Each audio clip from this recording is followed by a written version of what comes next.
ማለት በኢትዮጵያ ያለው ፖለቲካ ብዙም የተረጋጋ ስላልሆነ ብዙ በሰላማዊ ትግል እምልሽ ሚዲያ ላይ የሚደረጉ ክርክሮችም ይሁኑ ምኑም ብዙ ኢንስፓየር የሚያደርጉ ነገሮች የሉምና በዚህ ወቅት ወጣትም ሴትም በእንደዚህ አይነት ከሬጅ ሚዲያ ላይ በድፍረት መንግስትን ስትከራከር ሲያይ ብዙ ሰው ተገርሟል። ብዙ ሰው አድናቆቱን ችሮሻል።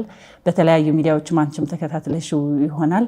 እስካሁን ድረስም በዛው ትግል ስላለሽ እንዴት ነው? እንዴት እየሄደልሽ ነው? እንዴት ቻልሽው? እንዴትስ እንደዚህ አይነት ኢንስፓይሬሽን እንዴት አደረሽ? እሺ አመሰግናለሁ በድጋሚ መድህን። እንዳልሽው ነው፣ ቀላል ሆኖ አይደለም። አንቺ የምታውቂው ነገር ነው። አንቺም እዚሁ ውስጥ ስለሆንሽ በተለይ በጣም በኢትዮጵያ ፖለቲካ ውስጥ በተለይ ደግሞ በሰላማዊ መንገድ ለሚንቀሳቀስ የፓርቲ አመራር ፓርቲዎች እንዲሁም ግለሰቦች በጣም አስቸጋሪ ነው አሁን ላይ ያለው የፖለቲካ ሁኔታ። ግን ያው ዝም ካልን ደግሞ እየባሰ ነው ነገሩ የሚመጣውና ቢያንስ ነገሮችን ለማስተካከል ሁላችንም የሚቻለንን መወጣት አለብን። እንደ አንድ ፖለቲከኛ ብቻ ሳይሆን እንደ ዜጋም ጭምር ማለት ነው። እሱ ነው አሁን እዚህ ላይ እንድገፋበትም እንድቀጥልም የሚያደርገኝ። እንደ ሰው እንደ ዜጋ የምኖርበት እና ወገኔ ህዝቤ ሊኖርበት ይገባል ብዬ የማስበው ኑሮ ይሄ አይደለም። ሰው በሰውነቱ ተከብሮ መኖር አለበት ብዬ አስባለሁ። አሁን ያለው ሁኔታ በጣም በተቃራኒ ነው እና ካሉትም ችግሮች ካሉት ጫናዎች ካሉት በጣም ብዙ መከራዎች የከፋው የሚሆነው ዝም ብለን ደግሞ የሚደርሰውን በጸጋ መቀበል ምንም አለማድረግ ነው እና እኔ ለሁለቱን ሳመዛዝን የትኛው ይሻላል ብዬ ነው ወደዚህ የመጣሁት እንጂ እንዳልሽው ሁሉም ሰው ደግሞ ሊገምተው እንደሚችለው ጫናው በጣም ከባድ ነው። እንዴትስ ኢህአፓ መረጥሽ? ማለት የተለያዩ ፓርቲዎችም አሉ ተመስርቶ የቆዩም አሉ። ብልጽግና ፓርቲም አንዱ ነው፣ መንግስት ነው። ስለዚህ እንደው ከተቃዋሚ ሆኖ ከመቀጠል በመንግስት ማለት መንግስትነትን የተቆጣጠረው ብልጽግና ፓርቲ ውስጥ ገብቶ ፖለቲካው በደንብ ፕራክቲስ ለማድረግ ለምን አልመረጥሽም? ለምን ወደ ተቃውሞም ገባሽ? ለምንስ ወደ አዲስ ፓርቲ ኢህአፓ ገባሽ የሚለውን ነገር ምን የተለየ ነገር አገኘሽበት? ከመጀመሪያው ጥያቄ ልጀምር እና ተቃዋሚ ከመሆን ኦፍኮርስ ስልጣን ላይ ያለው ፓርቲ አባል መሆን በብዙ ነገሮች ቀላል ተደርጎ ሊወሰድ ይችላል። ለእኔ ግን በጣም ከባዱ ነገር የብልጽግና ፓርቲ አባል መሆን ነው መድህን። በጣም የሚከብደው ነገር ምክንያቱም ቅድም እንዳልኩሽ ነው። ለምሳሌ እኔ ሰው እንደ ሰው እንዲከበር ፈልጋለሁ። ሀገር እንደ ሀገር እንድትቀጥል ፈልጋለሁ። ዜጋ በዜግነቱ ተከብሮ እንዲኖር ፈልጋለሁ። ያንን የሚጥስ ፓርቲ ውስጥ መሆን ነው የሚከብደው። እንዳልኩሽ በተቃዋሚነት ከሚደርሱት ጫናዎች በላይ አንቺ ውስጥሽ የሚጠይቅሽ ነገር ነው ለእኔ ከባዱ ነገር እና ያንን መመለስ አልችልም። ብልጽግና ውስጥ ሆኜ በፍጹም አልችልም። በቃ እዛ ገባው ማለት የኔ የቆምኩላቸውን መርሆች በሙሉ ቀይር ያለው ማለት ነው። አንድ ሰው ደግሞ የቆመላቸውን መርሆች የሚቀይር ከሆነ ያ ሰው ራሱም አይደለም ማለት ነው። እኔ ደግሞ ያን አልፈልገውም። ስለዚህ ለእኔ የሚከብደው እንደውም ተቃዋሚ ፓርቲ ውስጥ ወይም ኢህአፓ ውስጥ መሆን ሳይሆን እንደ ሰው ሳስበው እንደ አንድ ኢትዮጵያዊ ዜጋ ሀገሩን እንደሚወድ ከዛ ደግሞ ለሀገሩ ትልቅ ተስፋ እንዳለው ዜጋ ሳስበው ብልጽግና ውስጥ መሆን ነው ለእኔ በጣም ከባዱ ነገር እና አንዳንዴ ወንደር አደርጋለሁ። እንዴት ነው እዛ ውስጥ ያሉ ሰዎች ራሳቸውን አሳምነው እየቀጠሉ ያሉት? በምን ቢለወጥ ነው ውስጥሽ የሚጠይቅሽ ጥያቄ መሬት ላይ ያለውን ሀቅ የህዝብን ሞት የህዝብን ረሃብ መፈናቀል ስደቱን ብዙ ነገሩን የምትቋቋሚው ምን ያህል ነገር ቢገኝ ነው ብዬ ራሴን ጠይቃለሁ እና እኔ መልስ አላገኝለትም። ስለዚህ በየትኛው መስፈርት ለእኔ የብልጽግና ፓርቲ አባል መሆን ከባዱ ነው ብዬ አስባለሁ። እንዳልኩሽ ከውስጥሽ ጋር ላለመጣላት ጭምር ማለት ነው። ከዛ ባለፈ ኢህአፓን አንቺም ፕሮባብሊ እንደምታውቂው ማንበብ ስንጀምር ጀምሮ በተለይ ወደ ፖለቲካ እንዲሁም ደግሞ ልቦለዶችም ጭምር ግለ ታሪኮች ማንበብ ስንጀምር ኢህአፓን በደንብ እናውቀዋለን እና ለእኔ ያ ጊዜ ላይ ኢህአፓ ሲመሰረት በነበረበት ጊዜ ላይ የነበሩት ወጣቶች የነበሩት ኢትዮጵያውያን የከፈሉት ዋጋ እና የከፈሉለት ደግሞ አላማ ማከብረው ነው። መስዋዕትነታቸውን አላማቸውን በጣም ማከብረው ነው። ለእኔ አንዱ እሱ መመዘኛዬ ነው። ከዛ ባለፈ ግን አሁን ላይ ያለው ኢህአፓ እኔም ጋዜጠኝነት ትቼ ወደዚህ ከመምጣቴ በፊት የነበረው ኢህአፓ በጋዜጠኝነት ጊዜ የማውቀው ኢህአፓ እና ከዛም በፊት ደግሞ ወደ ሀገር ውስጥ ከተመለሰ በኋላ እያደረገ የነበረውን እንቅስቃሴ ስመለከት በጣም በብዙ መመዘኛዎች ለእኔ ከየትኛውን ፓርቲ ኢህአፓ ነው ተሽሎ ያገኘሁት። ከኔ ጋር ሊሄድ የሚችለው ፓርቲ ኢህአፓ ነው እና በዛ መስፈርት ነው የመረጥኩት። በፍጹም ግን ብልጽግናን ለመቀላቀል አስቤ አላቅም። ወደፊትም በጣም እርግጠኛ ሆኜ የማላረጋቸው ነገሮች ብዬ የምነግርሽ ነገር አንዱ እና የመጀመሪያው ማለት የምችለው ይሄ ነው። ብልጽግና ምን አጣሽበት ማለት አሁን ኢትዮጵያ ውስጥ ያለው ነገር እርግጥ ብዙ አመችም አይደለም፣ ግን አሁን የተፈጠረው ችግር ባለፉት 30 ዓመታት ኢህአዴግ ሲከተለው የነበረው የፌዴራሊዝም ስርዓት ውጤት ነው ብሎ ብዙዎቹን ሲተቹ ይሰማልና ከዚህ ጋር አኳን ተያይዞ ብልጽግና ወደ ስልጣን ሲመጣ ዶክተር አብይ አህመድም የመደመር ስሌትም ሌላም እያሉ የራሳቸው አይዲዮሎጂ የሚመስሉ ነገሮችን ብዙ ነገር ኢትዮጵያ ወደ አንድነት ለማምጣት የሚል አይነት እሳቤ ያላቸውን እንቅስቃሴዎች ሲያደርጉ ነበረና ከዚህ ጋር ተነስተሽ ምናልባት ኢትዮጵያ አንድ የማድረጉ ወይም ደግሞ ኢትዮጵያን እንደ ሀገር የማስቀጠሉን ፍላጎትና ህልሙ ካለሽ በዚህኛው መንገድ ለምን አላየሽውም?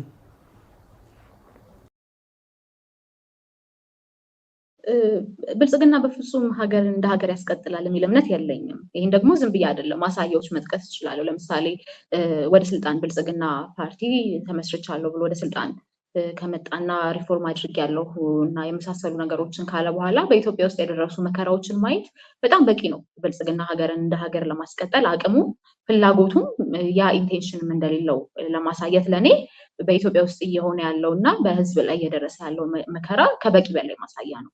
እዛ ውስጥ ገብቼ የዛ አንዱ አካል መሆን አልፈልግም። ጤነኛ አእምሮ ያለው ሰውም ያንን ያደርጋል ብዬ አላስብም። እኔ እውነቱን ለመናገር እንደ ሰው ነው እንደ አንድ ግለሰብ ነው ማወራሽ።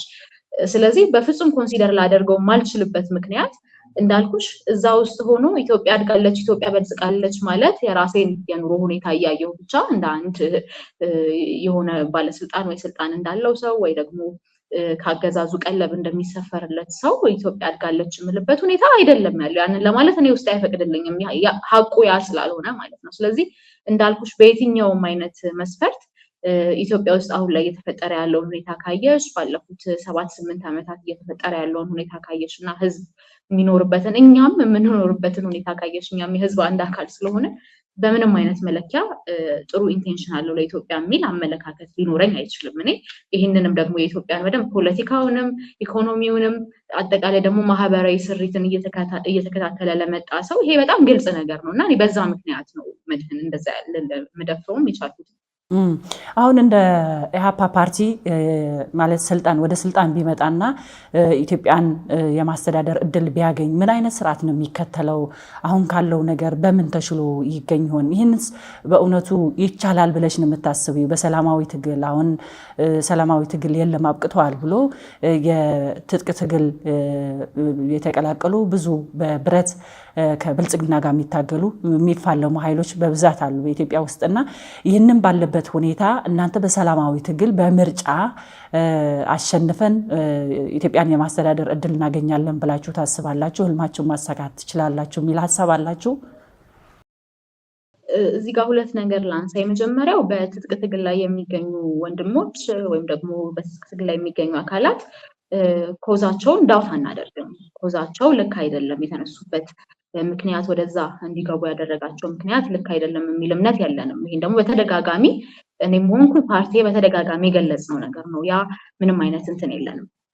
ልዩነቱ ለምሳሌ እነርሱም ኢትዮጵያ የህልውና አደጋ ላይ ናት፣ ህዝብ የህልውና አደጋ ላይ ነው ያሉ ችግሮቹን ያሉትን ነገሮች የምንረዳበት መንገድ እና እኛም የህልውና አደጋ ላይ ናት የምንልበት መንገድ ዲፍረንት አይደለም። እንዳልኩሽ ኮዙ ላይ እንትኑ የለንም፣ ልዩነቱ አይደለም ያለ ነገር ግን እኛ በሰላማዊ መንገድ ነው የምንታገለው። ከዛ እነሱ ደግሞ በጣም በተለያዩ ምክንያቶች አንደኛው የሰላማዊ ምህዳሩ መጥበብ እና ብሎም ደግሞ አሁን እየተዘጋ መሆን ወደዛ እንዲደርስ አድርጓል። ለፖለቲካዊ ጥያቄዎች ወታደራዊ ምላሽ መሰጠቱ እና የመሳሰሉ ነገሮች ወደዛ እንዲገቡ ተደርጓል። ያ ልዩነታችን ነው። እኛ በትጥቅ ትግል አናምንም። እነሱ ደግሞ አሁን በሰላማዊ ትግል ተስፋ ቆርጠው ነው በጫካ ውስጥ ያሉት፣ በትጥቅ ትግል እየተንቀሳቀሱ ያሉት። ያ ልዩነቱ እንዳለ ሆኖ ኮዙ ላይ እንትን የለንም፣ ዳውት የለንም፣ ወይም ደግሞ ምንም አይነት ኮዝ የላቸውም የምንልበት አንዳችም ነገር የለም። ሀቁ ውስጥ አይደለ ማለት ነው። ከዛ ባለፈ ከሰላማዊ ትግል ጋር ተያይዞ እንዲሁ ከምርጫ ጋር ተያይዞ ላነሳችሁ ጥያቄ እንደ ኢህአፓ በምርጫ ውስጥ በቅድሚያ ስንገባ ያስቀመጥናቸው ቅድመ ሁኔታዎች አሉ። በእርግጥ እነዚህ ቅድመ ሁኔታዎች በጣም ለረጅም ጊዜያት ስንጠይቃቸው የነበሩ ናቸው። ለምሳሌ የህዳር 2016 ዓመተ ምህረት ኢህአፓ ጠርቶት የነበረውን ሰላማዊ ሰልፍ ብታስታውሺ ጦርነት ይቆም፣ ሰላም ይስፈን፣ የዜጎች ግድያ ያብቃ የሚል ነው ኢንቴንሽን የነበረው። በእርግጥ አመራሮቹ ሰልፉ ፌል እንዲያደርግ ተደርጎ አመራሮቹ ወደ አዋሽ አርባ ተወስደው ለወራት ቢሰቃዩም ማለት ነው። ከዛም ባለፈ የፖለቲካ የማንነት እስረኞች እንዲፈቱ፣ ጦርነት እንዲቆም፣ ትክክለኛ ሁሉም አካል ባለቤት የሆነበት ፍትሃዊ ድርድር እንዲደረግ። ምክንያቱም ኢትዮጵያ የሁላችንም ናት፣ የአንድ አካል ብቻ ወይም የገዢው ፓርቲ እንደፈለገ የሚያደርጋት ሀገር አይደለችም እና ስለዚህ ሁሉም ተሳታፊ የሆነበት እና ባለቤት የሆነበት ፍትሃዊ ድርድር እንዲደረግ፣ የዲሞክራሲ ተቋማት ገለልተኝነት እንዲኖር በጣም ለረጅም ጊዜ ስንጠይቅ የነበረው ነገር ነው። ወደ ምርጫ ፕሮሰስ ውስጥ ስንገባም አስቻይ ሁኔታ አለ ወይም ይሄ መንግስት ፍትሃዊ ምርጫ ያደርጋል የሚል ኢንቴንሽን ኖሮን አይደለም የገባ ነው። እነዚህ ቅድመ ሁኔታዎች ከተሟሉ በጣም በትንሹ ቢያንስ ምርጫ ለማድረግ እና ምርጫው ደግሞ በተወሰነ መልኩ ዲሞክራሲያዊና ፍትሃዊ እንዲሆን ለማድረግ የሚያስችል ፓወር ይኖራል የሚል እምነት ነበር የነበረን። እንዳልኩሽ የጠየቅናቸው ቅድመ ሁኔታዎች አሉ። ስለዚህ እነዚህ ቅድመ ሁኔታዎች ባልተሟሉበት ሁኔታ መሬት ላይ ያለውን ሀቅ ክደን ወደ ምርጫ ዘለን የምንገባበት ሁኔታ አይደለም ያለው። እንዳልኩሽ የምርጫ ሁኔታ ፕሮሰስ ነው፣ የፕሮሰስ ጉዳይ ነው። ሂደት አልፎ ነው ኢዴይ ላይ ወይም ኢሌክሽን ዴይ ላይ የሚገባው እና የድምፅ መስጠት ጉዳይ ብቻ አይደለም። በዛ ሂደቶች ውስጥ ምንድን ነው ያለፈው? ምን አይነት ክንውኖች ነው የተከናወኑት? ትክክለኛና ፌር ክንውኖች ነበር የነበረው የሚለውን ነገር ነው የምንገመግመው። እስካሁን ካስቀመጥናቸው ቅድመ ሁኔታዎች የተሟሉ ቅድመ ሁኔታዎች የሉም። እንደውም በጣም እየባሰ ነው ያለው። እንደውም የፖለቲካ እስረኞች በጣም ትክክል ባልሆነ መንገድ ነው እየተያዙ ያሉት፣ ሕክምና እስከመከልከል ጭምር ወይም የተራዘመ ጊዜ ይወስዳል ሕክምና ለመፍቀድ። ከዛ ባለፈ የሚዲያ የመገናኛ ብዙሃን እየተዘጉ ነው፣ ጋዜጠኞች እየታሰሩ እየተሳደዱ ነው። በእኛም በሰላማዊ መንገድ በምንንቀሳቀስ የፖለቲካ ፓርቲ አመራርና አባላት ላይ የሚደርሰው ጫና ቀላል አይደለም እና ጦርነቱንም አሁን እንደምታየው ነው፣ ሁሉም ኢትዮጵያዊ እንደሚያየው ነው። ስለዚህ ነገሮች እየባሱ ነው የሄዱት። እነዚህ ባልተሟሉበት ሁኔታ አስቻይ ሁኔታዎች አሉ የሚል ግምገማ የለንም። ስለዚህ የኛ የምርጫ ተሳትፎ በእነዚህ ነው እንትን የሚለው ማለት ነው። በእነዚህ ቅድመ ሁኔታዎች ነው በመጀመሪያ የሚገመገመው የሚታየው እና የመጨረሻውን ውሳኔያችንን የምንወስነው በእነዚህ መሟላትና አለመሟላት ይሆናል።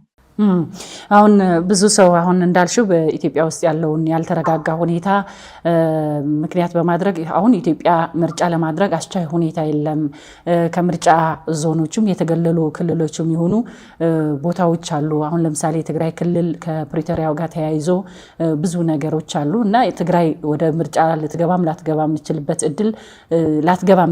እድል ሰፊ ነው። በትግራይ መንግስትና በፌዴራል መንግስት ያለው ግንኙነቱም እንደዚሁ እንደሚታወቀው ነው። በአማራ ክልልም እንደዚሁ ሰፊ ጦርነት ያለበት ሁኔታም ስለሆነ ለምርጫው ብቻ አይደለም። ኦሮሚያ ክልልም እንደዛ እና አንዳንድ ክልሎችም እንደዚህ የተረጋጋ ሁኔታ ስለሌለ የብልጽግና ፓርቲ ዘንድሮ ምርጫ የሚያደርገው ለዓለም ማህበረሰብ ምርጫ አደረኩኝ ብሎ ሌጋሲውን ወይም ደግሞ ሌጂስሜት ለማድረግ ህጋዊነትን ለማላበስ እንጂ በትክክል ምርጫ አድርጎ ዲሞክራሲያዊ ሆነ አሳታፊ ሆነ ምርጫ ተደርጎ ኢትዮጵያን የማስቀጠል ህልምና ፍላጎት የለውም።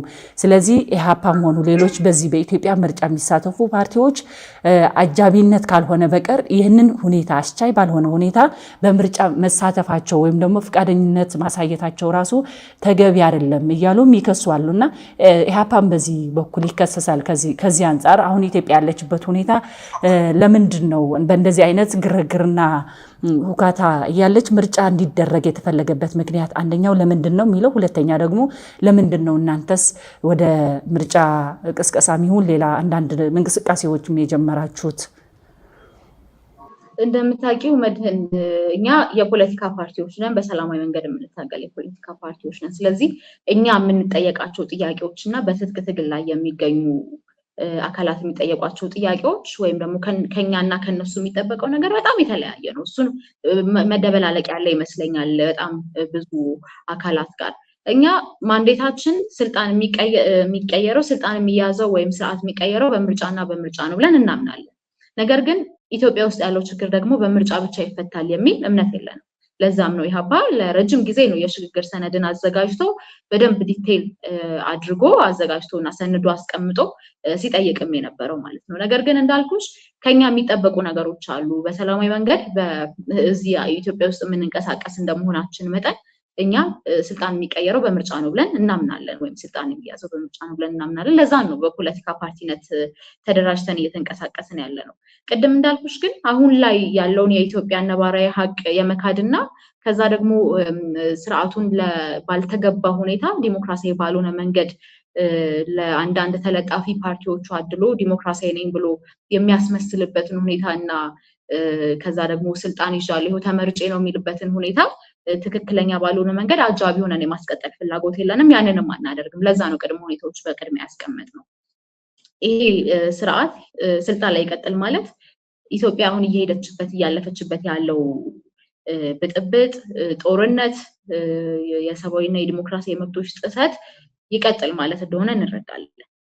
ነገር ግን እንዳልኩሽ ከኛ የሚጠበቀውና ከሌላ አካል የሚጠበቀው ነገር ደግሞ መደበላለቅ መቻል የለበትም። እኛ እዚህ በሰላማዊ መንገድ እየተንቀሳቀስን ያለን አካላት ስለሆነን ማለት ነው። ነገር ግን አሁን ደግሞ በደንብ ደጋግሜ እየገለጽኩት እንዳለሁት በዋናነት ኢህአፓ ፍላጎቱ ትክክለኛና ነፃ ፍትሃዊ ገለልተኛ ምርጫ እንዲደረግ ነው። አሁን ባለው ሁኔታ ያንን ማድረግ ያስችላል ብለን አናስብም። ቅድመ ሁኔታዎችን የሚያስቀምጥ ነው።